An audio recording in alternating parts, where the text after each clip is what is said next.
He's of the elite, he's for the elite, and he's been groomed by a guy who made billions of dollars building products for the CIA to spy on Americans. And J.D. Vance has said and done literally whatever Peter Thiel wanted, and that's how he ended up where he is. Like I said, no one wants to hear politics from Peter Thiel, or any other billionaire. These guys are absolute freaks. They're ghoulish. And so this guy, this J.D. Vance that they've created, is the perfect bridge between their world and ours. He looks like the champion of the working class, but underneath, he's a tool for oligarchy. He can give a warm smile, tell relatable stories, put on a great act. He can make you feel like he's on your side, when in reality what he stands for is taking away our privacy, our dignity, our basic freedoms.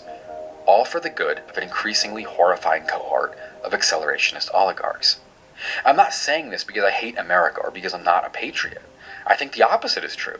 I'm saying it because I care about my future children and grandchildren having a place to live. And so we find ourselves in this deeply frustrating situation. There are so many different groups of people that have real valid concerns. And I think the country, in a lot of ways, the nation, is truly in jeopardy. The American way of life is at stake for a lot of different reasons. And it's horribly frustrating and tragic that we have a candidate like J.D. Vance who clearly understands a lot of the problems that our country is facing. He knows on a personal level that our culture, our economy, our system is broken for hundreds of millions of people, but he himself has become part of that problem. He himself has slowly had any semblance of real values dissolved and replaced with corporate moneyed interests. He could be a powerful, compelling candidate.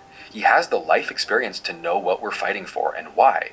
But as he stands, he truly represents nothing but maniacal greed. Whatever you want to call it, whatever the movement is named, in the end, it's a facade for greed. And I can't think of anything more anti-American than that. And so as we race towards this future where very soon J.D. Vance is going to be the Republican candidate for president, it's important to remember where his true incentive is. It's not in making the country better, not even from the MAGA perspective. Ultimately, his entire life, career, and political platform was created by people who see America not as a community or a nation, but a market where people and democracy are obstacles to their ultimate goals. So when J.D. Vance talks about freedom and the American people and liberty and blah blah blah, it's not our freedom he's talking about, it's theirs. He's talking about the freedom for a handful of unelected billionaires and their private companies to sit above the state and above the public, influencing our opinions, manipulating what kind of society the rest of us are allowed to live in. J.D. Vance's job is to make that look and feel like populism, to convince you that handing more power to this class of people is somehow an act of rebellion against the elites, even though the people who back him are the elites.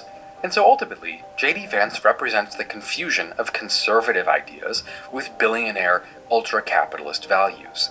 He's part of this long transformation that's been going on for years and years and has reached a point where it's impossible to hide from. And so unless we start recognizing him and people like him for what they really are and refusing to play along with it, we're going to wake up one day and realize that the country we thought we were fighting about doesn't even exist anymore. The only thing left will be the people that own it, and the falsehoods that they've tricked us into arguing about. And I think we should all know what this pattern of power and control can look like when it runs to its natural endpoint, because there are more than enough places where history shows us exactly that. One example that I think about all the time is Idi Amin. He grew up in poverty in 1950s Uganda, rose through the ranks of the government, and after becoming president, became known as the Hitler of Africa, killing up to 500,000 people during his rule, among other atrocities. Obviously, I don't think that explicitly is on J.D. Vance's agenda, but it's fascinating to see how power unilaterally corrupts and what that corruption can bring about later down the line once it's enabled. It's something I've thought about a lot after watching Mad Kings, the new docuseries from Real Life Lore.